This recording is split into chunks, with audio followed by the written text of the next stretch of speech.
Hello, everyone. Welcome back to StarSound Speaks. This is your host, Irlianna Samsara of StarSound Astrology. And I'm so excited because Andrea Michelle, as promised, Andrea Michelle is back with us, and we're going to have a fabulous, fabulous sharing about this upcoming total solar eclipse in Aries. Welcome back, Andrea. So good to be back, Irlianna. Thank you so much. Always a Thank you. joy. Oh, I am still digesting I put it in the liner notes. This is a master class on the lunar eclipse. Of course, we want to look at both eclipses for the full message of eclipse season, but it's so rich and I'm just going to sit with it. I got pencil and paper and I'm just sitting with this for many weeks. I'm going to just be digesting everything you said, and just so grateful to have your take on the solar. Oh, thank you. Yeah. Yeah. This is quite a pair. These eclipses. Probably people say that all the time, but yeah. I don't know if you know this, but I was in Hopkinsville, Tennessee, which was the area of longest duration for the Great American Eclipse in 2017. Oh, wow. I didn't know you went there. Cool. Yeah, it was wild. And everyone around the world, the BBC was there. Even the Vatican sent like some priest from the Vatican Observatory, like everyone from the entire spectrum of humanity showed up. Wow. Yeah, it was wild. Um, and I've never been in a total solar eclipse, but if any of you out there can get the chance, oh my goodness. I mean, yes, it's a lot of traffic and all, so you kind of have to go a little early, which we did, but to stand under the sun, all the birds go silent in the middle of the day. It was in August, of course, it was very hot, but it was one of the most incredible experiences of my life. Wow. Yeah. And we're not going to get another one for 20 years. So Yeah. Thank you. I'm so glad that you're our tour guide. Oh my God. Oh. It's like, and It's it's it's a pleasure to do my best to articulate just what I'm seeing is looking to be elaborated upon or drawn out from it. So thank you for the opportunity, as always. Yeah. there's a lot on the internet if you just quickly Google like solar eclipse, and Yeah. I mean, obviously you would expect, the Christian or evangelical community having a lot to say, and Yeah. many these videos that are like, oh, it's the end of the world, or apocalyptic, this and that, and there's just a lot of sensationalism stuff that's around this. So it's good that we're delving into the areas that we are familiar with and bringing forth, no judgment, just saying, yeah, there's that, and then here we are, and we'll contribute what we contribute. Right. And if we remember that the word apocalypse means a revelation, it doesn't mean it can be the end of something. I actually just shared with my tight group of ladies that I've been traveling with for a while in my devotional journeys, something that it seems apropos. I wasn't going to bring this up, but now that you mentioned it, I'm in a brief course with author Stephen Jenkinson, who's a true elder, and Kimberly Ann Johnson, who's also wonderful. It's my first exposure to her. And they're talking about what they call the forgotten pillars of patrimony, matrimony, ceremony, and several other things. It's kind of a long name. But my point is, Stephen Jenkinson shared about the origins of the word blessing, how it's not at all what we consider now what its origin is from. In the old German, it means to anoint with blood, meaning the way Stephen says, and I quote, a blessing or blessing's work is to bring to an end that which existed prior to the blessing. So another way of saying that is like, be careful what you wish for, because a revelation or an apocalypse is a revelation of information that part of our safety structure might not feel that we're actually ready for. But it's a reset. It's like getting underneath our normal ways of orienting to information, to life, to our bodies, even sun and moon, right? To consciousness. So we can get underneath and beyond our local self into what is greater for us to understand. And to receive a blessing of something in this way is to allow ourselves to be changed by the blessing. That's what true blessing is. And I thought that was really, really cool and very awe-inspiring that he shared it that way. So, It almost feels like an initiation. yes, exactly. He also writes, what will come to an end when we get what we want? This is why, as a human being, blessings, really receiving our blessings is very, very difficult, because we need to be changed. We need to be prepared to be altered irrevocably by the blessing. And we like to idealize blessings or have blessings come through in just the right way, but nothing really actually changes. Kind of like a cherry on top. But unless we are willing to really be available for the blessing, it's going to be like an apocalypse in terms of like scary, as opposed to a revelation of a new possibility of how we orient to life somatically as well. I like that. It kind of Good. reminds me of what we talked about in the lunar eclipse. So if you're new here and you haven't seen, Andrea and I talked about the lunar eclipse, and that's episode 300, but it reminds me of some of the things you brought up there. In French, I'm pretty sure the translation to injure someone is it's a reflexive verb, se blesser, and to bless oneself. And it sounds interesting, like kind of like what you're saying is not injury, but like something is, you're struck by something and Yes, you are struck. changed. Exactly. Like a revelation, like Yeah. Jupiter, Uranus. Exactly. Yeah. And Uh, by the way, I wasn't going to mention this right now, Andrea. I know we're going to get into the eclipse, but of course, part of this eclipse delineation is that Jupiter and Uranus are just within 2 degrees of this eclipse. And one of the things that I saw about that with Jupiter and Uranus is theophany. And I had never heard of this word. We all are familiar with the word epiphany, this kind of realization from within, but theophany is where somebody sees a divine, like visually seeing God or divine being.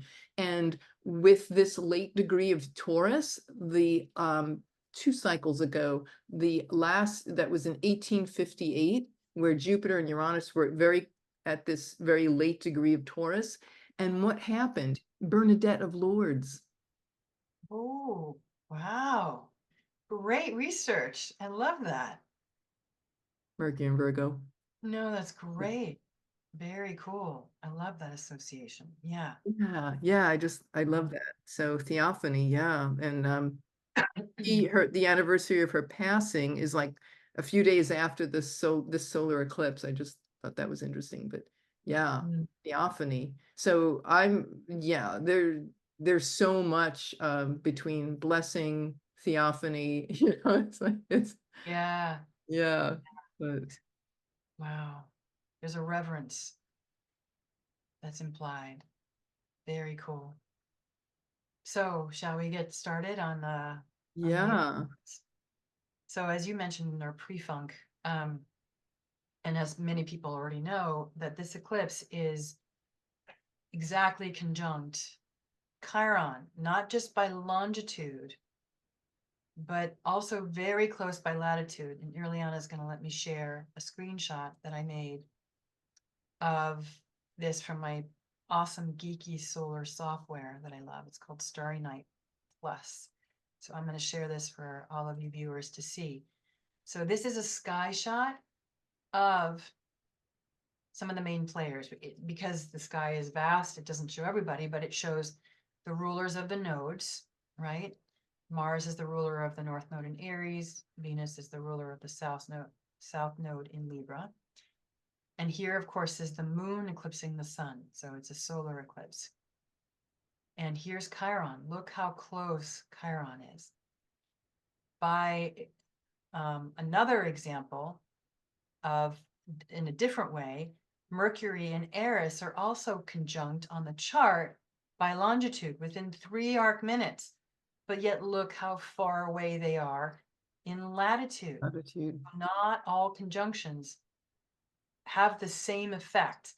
Not all, like, that's why we might not, if we have a conjunction in our chart natally, we might not feel the essence of those planets in their combination or their alchemical constituency quite as strongly as maybe another conjunction in our chart. And that could be because they are actually not that close in the sky. But here, Chiron is very, very close, because Chiron can be up here, it can be up here. I don't actually know offhand what Chiron's Declination. yeah, well, declination is with the celestial equator, but what his range of motion in latitude is above or below the ecliptic. So I don't know how far away he gets, Right. but this is still by all measures very close. So very, very strong alchemical presence within this eclipse, Chiron. Mm. And here we have Mars in the headwaters of Aquarius, which is where Venus and Saturn just were yesterday in their occultation. This is a side note, we won't have to get there, but Venus and Saturn met yesterday for a conjunction, and they were occulting each other. They were super close by latitude as well. And there's Mars taking up the position at this solar eclipse here on April 8th. Mm. And Venus, like you say, she's in exile in Aries, but she's also kind of in exile here. She's kind of free floating in space, right? And she's the South Node ruler. And she's a South Node ruler. So we feel that this is illustrating some of our disconnection, our exile, whether it's socially and internally, self-exile, where we haven't been participating in life, maybe in the ways that we told ourselves we were, where we haven't really been exercising our agency, our choice from our true, our body, our values, our somatic experience, our soul, and it's been more sort of by rote or just for survival. Nothing wrong with that, but it could be a revelation or an apocalypse to us that, wow, this is what I've been doing. That's awesome. We're learning about ourselves. We are learning, right? So I'm going to stop sharing this. If you want to add, I'll give this to you, Irlianna, and somehow if you want to add, well, it'll be in the recording, so people will go back and see it. But one of the things I wanted to, in addition to showing that,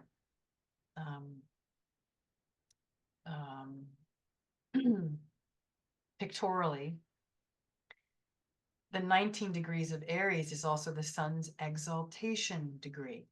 So I don't know why it's 19 degrees. I know that the ancient astrologers, the Ptolemaics, maybe had a reason for why the 19th degree was. I am not a traditional astrologer. I don't know that much, but I do know that that's the sun's decan or rulership in the Chaldean system of rulership of the, if you were to, so each zodiac sign is 30 degrees, and each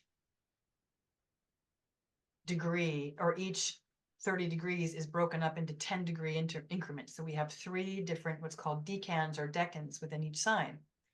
And each decan has a sub-ruler. And in this case, the sub-ruler of the second decan, which is from 11 to 20 degrees of Aries, is the sun. So we have the sun not only in its own decan in Aries, but also at its exact exaltation degree. That's so I'm going to get to powerful. Very powerful, but the sun's being eclipsed. So it's like the sun is transferring its blessing to the moon. But what does it mean to be blessed? As we've just seen, to be blessed is to be irrevocably changed, to be willing to be irrevocably changed, to actually receive the blessings. And if we've been in exile from ourselves, from our internal landscape, it's going to be a little bit more challenging. We might have to put these blessings in a bank account for a future time, which is fine. and not that we're doing this consciously, but this might just be the case. Okay, this might be kind of a soft landing for some. For others, it might be a very strong wake up call of where am I now available for it, and I didn't even know it. Okay, Right. so If people have planets that are very close to 19 degrees of cardinal signs, especially Aries, yes, that is where it would be a more profound experience. Can I just say, that when we were just saying earlier about se blesser in French, it's a reflexive, se means to oneself. Bless right. to you. Oh, I'm just getting chills. It's fascinating. I'm so glad you mentioned that. It's to oneself. And it's interesting, as we're saying this, just a few hours ago, the news came out that Kate Middleton has cancer. She finally, disclosed why she was being so private. She has cancer, I guess abdominal cancer, and she's undergoing chemo. Look at that, right in the shadow of the eclipse. But not that we're going to talk about the royal family here, but she and King Charles, they both have Leo rising. And the solar eclipse, Charles or her Charles, husband? yeah, King Charles, not William, Oh, but Charles has Leo oh, rising. So Kate right. and King Charles both have Leo rising. They both have cancer. They're both undergoing chemo. They're both, in this solar eclipse window. Wow, it's pretty amazing. And traditionally, solar eclipses have been associated with the passing of a monarch. So Yeah, who knows if maybe they'd have to step down or, whatever. We're not going right. to go there today, but I just find it really interesting. Like you talk about an initiation, like she's bravely, I just saw this little video she made, and she's just bravely speaking about what's going on with her, being really vulnerable, right? She's working that solar eclipse, Venus in exile. She's very vulnerable. She's not in her comfort zone, right? Venus in Aries, not in a comfortable Right, place, right, but she's right. got to be strong and courageous, Aries. So, yeah. Very good. There's something about, and also right now, Venus is still in the surrendering and discovery phase of her cycle. So she's lowering in the morning sky. She's getting lower and lower on the horizon in the morning. She's preparing, she's moving farther and farther away from Earth. So, like you say, se blesser, to bless oneself, maybe by exiling from all the noise. It can be, like you beautifully said initially before we got started recording, we might have to self-exile ourselves from the noise, from what we are accustomed to, how we're accustomed to relating with the world and from ourselves in order to receive the blessing of whatever this eclipse will have for us. And or this eclipse can also illustrate where we have been already exiled from ourselves, from our true passion, from our greater sense of sovereignty and the choices that we've made. It could be one or the other or a combination of both. Great. I love that you said that's the reflexive thing. Yes. And Venus rules Jupiter and Aquarius. I mean, Jupiter and Uranus. So this could be a real kind of preparatory, prepping the field, being the receptive soil for when they come together in April. But anyway, we're jumping ahead. Maybe we can talk about that some other time. But I Sure. love that you brought that in. So Mars rules this eclipse and is with Saturn, the ruler of Capricorn. Now, just stepping back for a minute, Ceres, the goddess Ceres, is squaring the nodes. Oh, should I put up the screen? Sure, the chart. She just went out of bounds south on the 2nd of April in Capricorn, the sign of history, consensus reality, closed systems, status quo. So Mars is with the ruler of Capricorn, Mm-hmm. Ceres, with Saturn. This eclipse is also happening right on the southern fish. If you want to go back to, like, rewind a little bit back to that sky image that I showed earlier, the southern fish of the two, they're tied together by a knot. The southern fish is the one that just wants to continue to go with what's known, to do what everyone else is doing, what's always been done, what it knows works. But we're finding out that what we thought works, there's now with this eclipse a kink in the system, that the machinery is breaking down. Now, this is something we've known for some time, but for those of us who have still been living in this reality of let's just hope things get back to normal, we're understanding the revelation, the apocalypse is, wow, there really is no standard of normal. There's Right. no standard of what's right, what's wrong, how things should be done. We're discovering, wow, we each have a capacity to make our own choices. Now, Venus also in exile is opposite Black Moon Lilith at the supergalactic center. And for those of you who watched the lunar eclipse video, Irlianna and I spoke at length about the supergalactic center, which is that sense of drawing us into what we feel we can never have, that we need something outside of ourselves. We feel exiled unless or until we have the object of our desire, whether it be a person, a thing, a purpose, my calling in life. It's somehow seemingly outside of me still. It emphasizes a sense of desperation and deprivation and a need to be validated by something or someone outside of ourselves. So where is that a form of self-exile? Because I have no capacity to know that I can choose on my own behalf. I don't have a relationship with my own volition, my own choice, which is another way that Chiron is acting upon Aries right now, like the wounding to choice. Okay. So with surrendering and discovery phase being in that part of the Venus cycle, I equate very much Ceres with the surrendering and discovery phase of the Venus cycle, and also the remembering and embodiment on the opposite side, but that's not here right now. So Ceres here can also offer an opportunity to actively participate in surrendering our cages of conformity and sink into the wisdom of the sea goat's depth. She's out of bounds south declination, which is the Out of hidden. bounds. Wow. Yes. So this is accessing the deeper wisdom of my somatic body, which also holds all of my ancient fears, which is also Capricorn.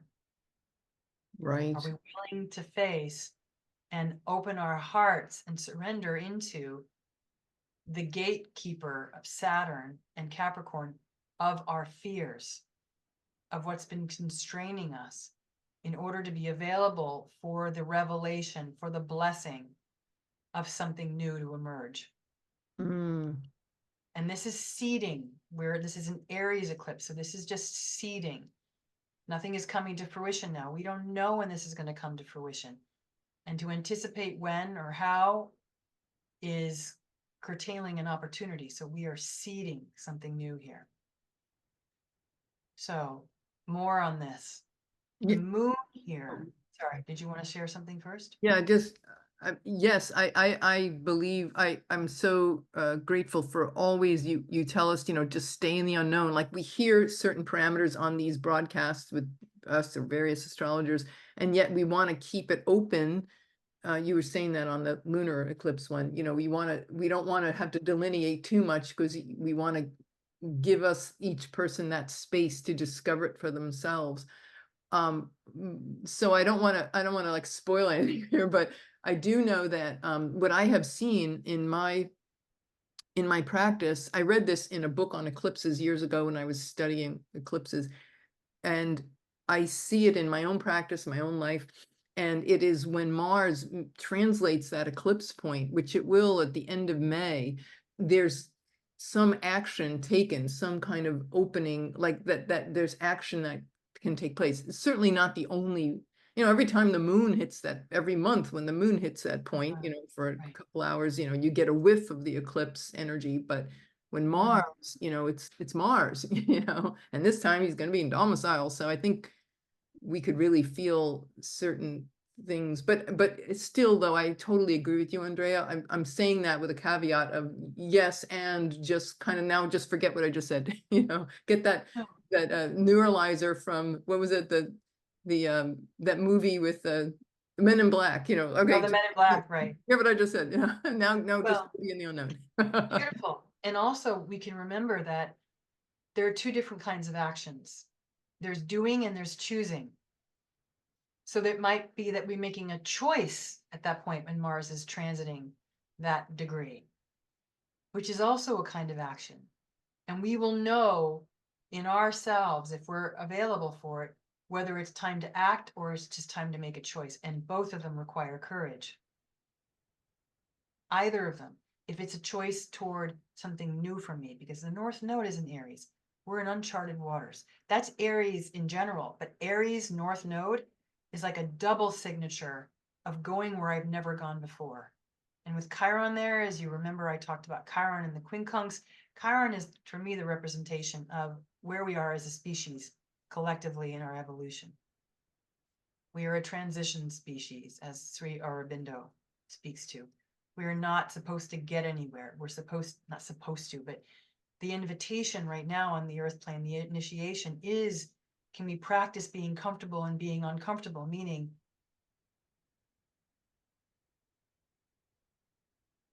we are in a transition state. Can we find and settle in? Find and use our bodies as a metric to discern and find the language where light and consciousness and beauty and soul are speaking to us. So one of the things I really want to share too about the moon with the sun and the sun being eclipsed and on its, exaltation degree. The moon in this case is unlocking the potential is for the moon to unlock the vitality of the sun at the sun's exaltation degree. It's as if the sun is amplifying its blessings to the moon, our temporal identity, awakening in us a somatic reminder that the spirit desires to infuse or fuse itself with matter within space-time, though not bound by it. Mars, Saturn, and Pisces. This is brilliant. I love it. Good. So the seeking to unleash the vitality sequestered in what we keep hidden. The moon eclipses conscious awareness, the sun, asking us to break through to the truth that suffering, Chiron, comes from ignorance, not from life circumstances. This is where we disempower. That's where Venus feels exiled in her disempowering opposite Black Moon Lilith, because Black Moon Lilith is always going to try to convince us of the negative, that we are disempowered because of what others do. Black Moon Lilith in Libra, opposite Venus. It's because of so-and-so that you're miserable. It's because of so-and-so that you're hurt. It's because of so-and-so that you're angry. That keeps us exiled from our truth. That keeps us exiled from the empowerment of where can I take responsibility, which is not the same as taking blame. Taking responsibility means I'm not a victim. I have a power. I might still be ignorant about how I'm complicit in whatever's happening. But if it's happening to me, if I really am trusting God, the universe, my higher self, then I need to trust that everything is happening because of something, an action or a non-action or a choice that I made in the past. And again, Mars, the North Node ruler, with Saturn, history, past, Right. Conditioning. Yes, exactly. Am I listening to my conditioning that tells me that I need to blame and keep polarizing and keeping myself separate artificially? Being a Or, victim, martyr, Pisces. yes, exactly. Or am I ready to make a new choice? And it might not be, like you beautifully said, it might be several months or some time, or the beginning of the choice might start to come around for me when Mars transits the 19th degree of Aries. Okay, so. You know what I also want to say, what's coming to me, Andrea? Thank you. That was really beautiful. What you're reminding me of is back in the fall when we did the eclipses, and you had mentioned the importance of this with Aries, with Aries representing the head and this kind of the knee-jerk reaction, the impulsiveness. And you talked about the mammalian brain and the neocortex and the reptilian brain, how they're all three parts of the brain, and that we've just, you know, in our culture, we've just been wired for survival, reptilian brain, just survival, which you don't get rid of that. I mean, you have to remember how to leave a burning building, you know, there's Yes. a Right. usefulness, but we have this choice. If we're coming into the mammalian is the compassionate part of the, you know, of that brain. So it's incorporating that into the choices that we're making, that we're, yes, we're being courageous, but we're not doing that knee-jerk thing. We're Right. taking action, not in out of rage or, you know, to be revengeful or, you know, yeah. Yeah, this is beautiful because I'm also, well, there's more to this to come on this at some other time, but Eris is what I equate to our wholeness, which is the unification of the three brains in the human body, but also the three intelligences of the body. But I'll talk about, and she's coming, Eris is going to be huge, and there's a whole teaching and transmission around Eris that is coming in later in the coming months. But But thank she's you. conjunct exactly with a retrograde Mercury. Yes, and remember how far apart they are by latitude. So there's a seed being planted by Mercury, a potential for a future time. Mercury is retrograde, as you beautifully pointed out. So Mercury is like holding a potential possibility for another seed, for another rung of the spiral at some point, for a movement from just the triune brain of the reptilian, mammalian, and the neocortex, but also the three intelligences of the body, which is part of our wholeness. So again, that's for a future time, but we can discuss that. It'd be wonderful to do that. Sure. So one of the things that, again, I mentioned the truth that suffering comes from ignorance, not from life circumstances. So when does pain equal growth? When we have a solar eclipse with Chiron. Right. Doesn't And get more that's loud than that. right. And it's something that then we've become used to. In other words, like, what is it like to live with just enough of an edge of pain so that it reminds us of, you know, well, that's for another time. But another thing that we're also asked during a solar eclipse, not to look at something directly. We can't look at the eclipse directly. It can really, really hurt our eyes, right? In the same vein, we're being invited in this eclipse to allow experiences or knowledge to find us through the interstitial spaces, or to come at us almost laterally. That's Ceres squaring the nodes, the feminine form of wisdom, anchored in the depth of the sea goat and available for us for a new form of leadership, eldership, and relating, which is not just vertical, but horizontal. That's the square, right? That's There's wild. something about really coming in, letting information come in a way that we're not just looking forward. We're just allowing the vulnerability, almost like a prey animal. And that brings me into Chiron being part horse. Okay. So, but before I get there, another thing about this eclipse is that normal rules and laws are suspended, much like in quantum physics, like Saturn in Pisces. And observable particles act as both particle and wave, sometimes simultaneously. So eclipses already suspend ordinary modes of orienting to reality, and this one is suspending it to the nth degree. It's really going to be, some of us might start to really be feeling disoriented. Maybe even vertigo comes up. You might be experiencing, and that's a reorientation of, or we lose some of the crystals in the center of our ear canal. I can't remember what it's called. My mother had vertigo a number of years ago, and they told her to like lean her head to one side or tilt it because it helps the crystals that kind of come out that block our sense of positioning in the world. So there might be instances of vertigo, or sometimes you're just sitting at your desk and all of a sudden you feel like, whoa, trust your experiences. Now, that doesn't mean if you're really feeling like you need to go see a doctor, if it's really severe, that you don't go see a doctor. And in trust, have faith in your capacity to meet whatever's happening to whatever degree you're choosing. And whatever you're choosing is whatever is your experience is showing you. That's how we get to the truth. Is how intimate are we with the directness of our experience, which is also Aries, right? And where are we wounded too, seeing clearly, or just receiving information from, again, looking but not seeing. Seeing involves kind of a holographic, multidimensional. I'm including all of my sides, back as well as forward, up and down, and again, laterally.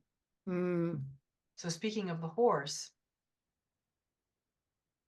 these are prey animals, remember, and they're very herd conscious. So there's generally a mare that is the leader, the feminine, and there's a stallion that comes around like at the end, like the base, kind of like protecting the herd, right? So an alpha mare and an alpha stallion. And the mare controls the actions of each herd member, not control is the wrong word, or it suggests how each herd member, how it's in their best interest to respond by using her body language, postures, and gestures to communicate. It's almost like an inviting. It's not a declaration, it's an inviting. Body language is an indirect form, although sometimes very loud, of communication. How many times have you sat with someone and they're saying something, but their body language is completely out of kilter with what they're saying? So body language can speak volumes, but quietly. It's not an affront, right? So yeah, they say 93% of what you say is really your body language, not what comes out of your mouth. Exactly. Yeah. So she coaxes and invites. Her eyes are on the side of her head, not looking toward the front. So some things, especially when we're to honor the mystery, to really honor the feminine, to really honor the emergence of our feminine wisdom, again, Ceres in Capricorn, not too far from the degree in which she was at with the big bunching back in January of 2020 with Pluto, Saturn, and the Sun at 22 degrees, and Mercury at 22 degrees of Capricorn. She's inviting us to really like bring in another perspective, not just this or that polarity, but there's something else, a lateral movement. Okay. So horses with very strong bonds often physically position themselves in each other's heart areas. The heart area for the horse is the part of the body running from the head to just behind the shoulder. Now that's a horse. But the human heart ultimately incorporates the full body. But at first, if we're really not accustomed to being in our hearts, for me, it's the axis of the three intelligences, which is the gut, the heart, and then the brain. The brain is more of a receiver of the information being transmitted through the heart and the hara, or the gut. When we really allow ourselves to sink down, then we're really transmitting and able to receive the truth of the information that our bodies, that our souls, that we're receiving to be amplified by this brain. But it's only one of three areas of intelligence of the body. So again, this idea of Chiron there is really, and Mercury with Eris, the seeding of where can we live more from more of our being, from our fuller complement of our being, not just here, not just relying on what we can see and what we can, focus our eyes on and just laser beam that, because then everything else becomes hidden to us. Yeah. Really just, focusing our reality in a very limited way when we do that. And look at the symbol of Mars, the ruler, it's that arrow. It's just this one dimension. Yes. But it's also when the masculine emerges from the truth of the feminine, then it's like it's commitment. It's a commitment to what I am choosing. And that way the arrow is beautiful and direct, it's skillful. It's all a matter of where we orient. So when we remember that, where we're orienting from, and if we can learn, and again, this is an invitation to seed more of our intelligences from here and here, and this being the whole pelvic region and the heart, and then be available to be receptive here of the messages that are coming here, not just from up here, then we are literally truly honoring the feminine. So any talk about the feminine emerging and feminine power is all just talk and shadows, unless we are actually available to honor what is feminine in us.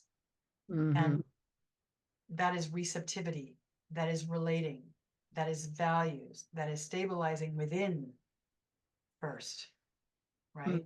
And it's Yeah. Jupiter and Uranus conjunction in Venus's sign of Taurus is speaking to that too. Yes, All exactly. chiming in. Exactly. They're working with us. Embodiment. Yeah. To bless us. Are we willing to get a little bloody? To be blessed. Exactly. Yes. Well, out of that, Jupiter Uranus is like, get out of your comfort zone big time. Yeah. Yes. And it's amplifying how much we've relied on,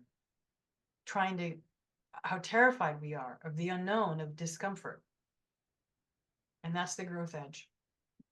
And that doesn't mean we have to be miserable all the time, but where do we find the balance? Our hearts, our deeper intelligences show us we find a refuge in a different place within ourselves that stabilizes,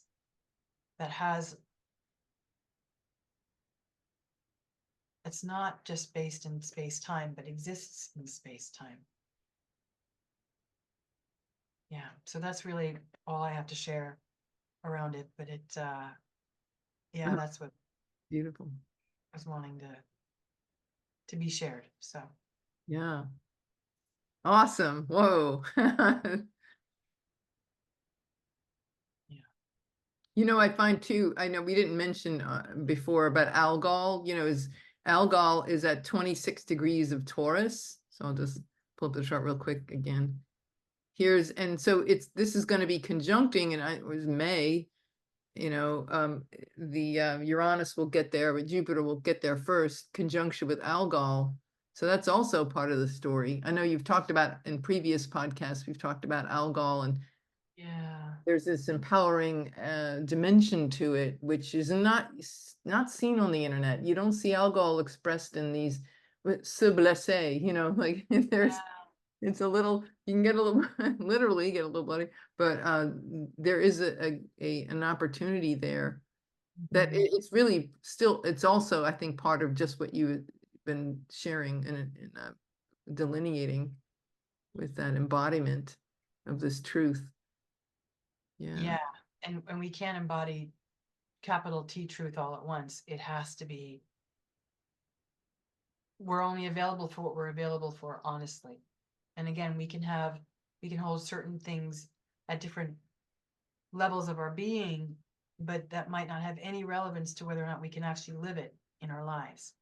So how much do we want to make ourselves available without choosing too much? And just, it's almost like we're learning to just become the space in which the blessings self-arise. Where when we're coming to the threshold of change being required of us, we can lean in with more faith Jupiter.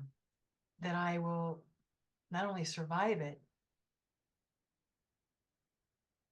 but potentially include more of my being, live in a more holistic way, which might mean allowing more of the parts of me that I haven't even known existed yet. Yeah. To just be here, not have to do anything with them. Just trust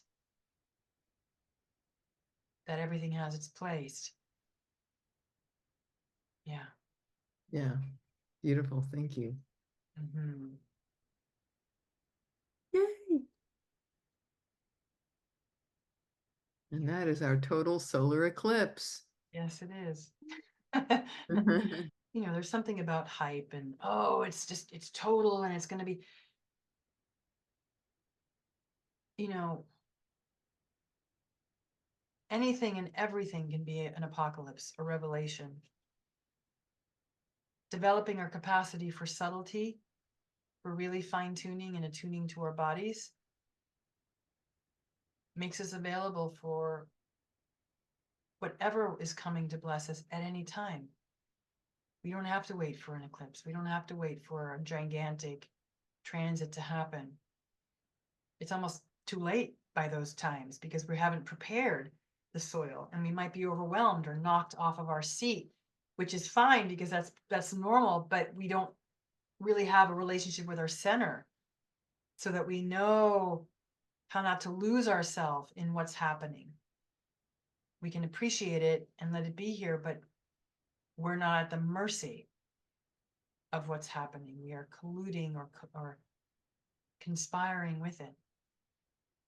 And that's, you know, the blessing of any kind of practice, any kind of ritual, any kind of dedication, commitment to coming closer in, however that looks like for me.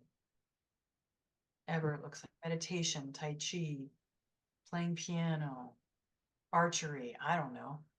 But whatever really, really brings me in alignment with inner and outer in a way that's, I can feel a resonance. I can sense where I'm exiled, where I'm not with me. Equally important to be educated in that way rather than just simply looking for the good, because we're missing a whole aspect of our being, the opportunity to open our hearts to love, to open ourselves to the pain or the vulnerability of the awkwardness of what it means to be human, fallible, and 100% lovable and powerful at the same time. Wow. We can end just there. Awesome. Is there anything else you wanted to add that because you mentioned a few things that were really cool before we even started recording?